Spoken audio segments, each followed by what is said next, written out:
It is Sunday, the 14th of July, 2024. My name is Pigeon and this is my song of the day.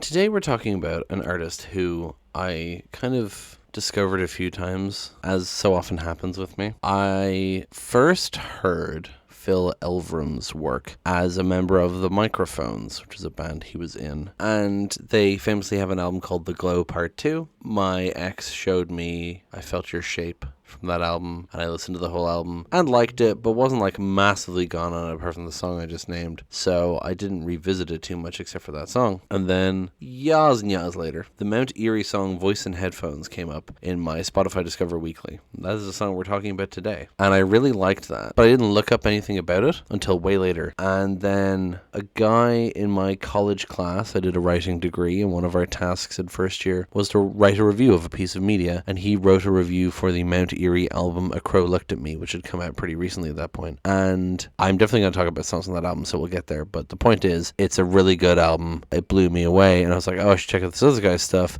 Oh, right, these are the guys who did Voice in Headphones. Wait, he was the Microphones guy?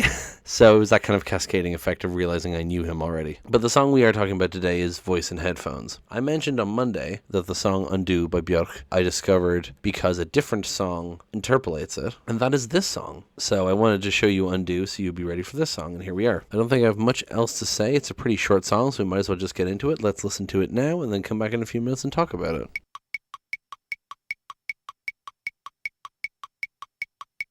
I love the vibe of this song, and I feel like there's probably other songs like it, but this one specifically I love because of the simple instrumentation with the acoustic guitar and a bit of electric as well, and then the layered vocals is really what makes it. It feels like it was recorded in a room and not in a vacuum, you know, like you can hear the musicians are sitting together and recording this, you know what I mean? So let's talk about that interpolation of Undo. This song is about Phil Elverum listening to Undo and being unable to stop himself from crying, which is very sweet, and I fully get it. I'm kind of the other way in that it's hard for me to listen to Voice in Headphones without crying, but Undo has come to mean something to me as well because of Voice in Headphones introducing me to it, you know? We'll go through the lyrics and we'll talk about the interpolation as we go. I'll no longer hide it. Yes, you move me to tears over and over. Every time I get it settled, you excite it. Every time I get my face dry, you sing. It's not meant to be a strife. It's not meant to be a struggle uphill.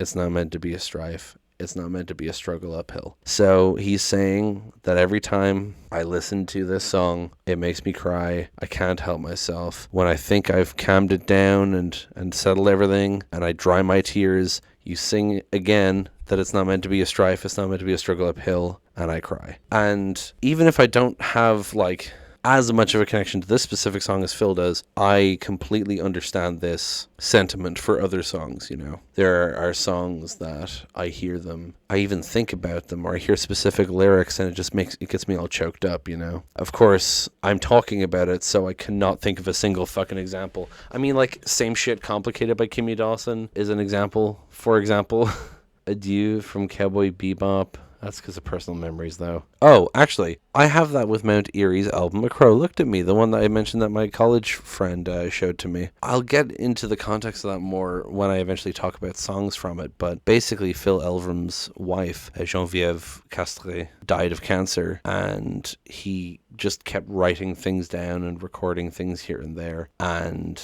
it's a concept album about her death, the lead up to it, the moment of it, and the aftermath. I think it goes on for like a year and a half afterwards or something. And like they had only just had their baby. So he's talking about raising this baby who has never really known their mother. It's a sad fucking album. And there's so many songs and moments on that album that get me like this. I think that I'm doing fine. And then he says, look at me, death is real. And I'm like, you know, like it's funny that I relate this song's message to a different song by him, but I think this is a perfect encapsulation of that idea. And what I love about it is that it's specifically about Undo and it interpolates Undo, but it doesn't mention Björk by name. It just refers to her as a voice in headphones, so you can really apply it to any song you want to, right? So the second verse, I should say, for the rest of the song, it's not meant to be a strife, it's not meant to be a struggle uphill, it just keeps looping in the background over and over again, sung by, now, I haven't looked up how to pronounce her name, Julie Doiron. I'm not sure if it's pronounced that way. And Frederick Squire are the people in the background doing that. It's not meant to be a strife. This whole album was like a collaboration between the three of them, you see. Yeah, so the second verse, apart from repeating that, goes, now I know, so I'll no longer fight it. Come on in, little floating head of the door. Who are you? Who are you who has come to fill this room? Well, come on, welcome in. That, like, idea of this mysterious voice, what is this? Well, come on, you're here. You might as well join me, right? I'll no longer hide it. Yes, the way you say it stirs me to the core. Every time, no matter what, no matter who I think you are, every time I hear you say undo, I do. And the tears fall, and the universe is shown. But who are you? Voice in headphones. So I love that repeated thing of I'll no longer hide it and I'll no longer fight it. Like, that he's finally giving in to this emotion and letting it take him over. And yeah, the way you say it stirs me to the core. Every time, no matter what, no matter who I think you are, every time I hear you say undo, I do. So he specifically mentions the song title there, and he applies it to his own life. He's like, no matter what situation the song finds me in, I hear you say undo, and I do. Right. The song meaning so much to him that the message carries every single time. And then I love the phrasing of the end of it. And the tears fall and the universe is shown. It's passive voice. It's not and I shed tears or I cry or you show me the universe. It's and the tears fall and the universe is shown, which is an interesting use of the passive voice. And it speaks to that universal thing of music cutting you to the core and making you cry and showing you something that you didn't see before or hear before, you know. And then, but who are you, voice in headphones. And what's interesting about that, like I said, he doesn't mention Björk by name, but he's saying, who are you, voice in headphones? And it's like, it doesn't matter that the answer is Björk, because he's not addressing her. He's addressing the music. He's addressing this song that's singing to him. He's addressing the lyrics. He's addressing the message. It's like he's saying, like, the voice in headphones is the message, and he's like, who are you, voice in headphones? Why is this speaking to me, right? I really love this song. I love the message of it. I love the tone. I love the vocals. I love the layering. I love the production. It's so good. And I get it. And I love the way it ties in with Undo, and that's why we talked about it before. I just love it so much.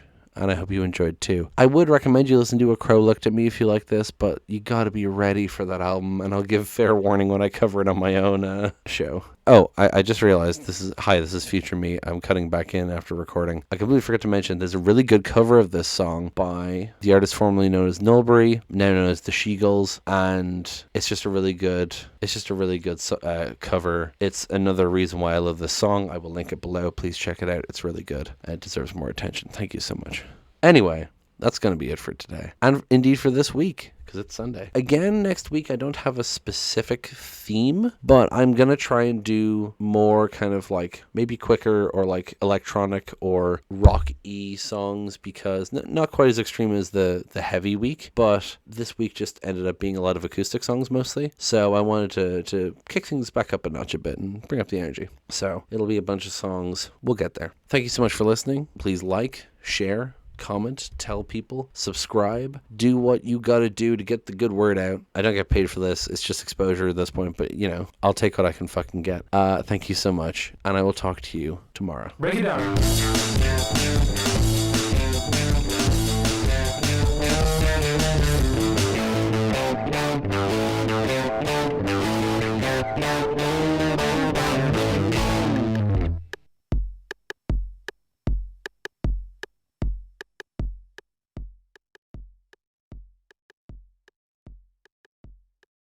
That like idea of this mysterious voice. What is that melody?